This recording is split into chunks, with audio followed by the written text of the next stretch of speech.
Bismillah, walhamdulillah, wassalatu wassalamu ala sayyidina rasulillah wa alihi wa sahbihi wa man wala wa ba'd. Assalamu alaikum wa rahmatullahi wa barakatuh. Qadr түні қашан? Жалпы Qadr түні нақты қай түні туралы ғұламалардың арасында бірнеше пікірлер бар. Кейбір ғұламалар оны тақ түндері десе, кейбіреулері жұп күндері кездеседі дейді. Бірақ барлығы ол ақырғы онкүндіктің бір түнінде болатындығына бір ауыздан келіскен.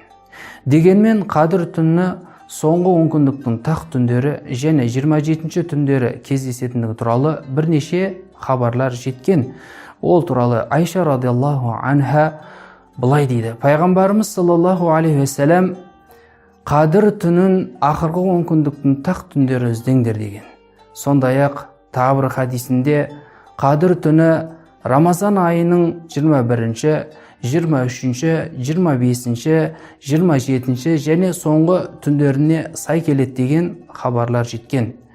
Qadr түні 27-ші күнге сай келетіндігі туралы Убай бин Кааб: Аллаға ант етем, Абдулла бин Мас'уд Qadr түні 27-ші түні екендігін білді, бірақ сендер жалқауланып қалады ма деген оймен сендерге оны айтуды жек көрді десе, Ибн Умар кім оны іздесе 27-ші түні күтсін деген. Міне осы хабарларды жинақтаған Ибн Хузайма Qadr түні әр жыл сайын ауысып тұрады деген пікірін айтты. Бұл көзқарасты Ибн Хаджар құптады.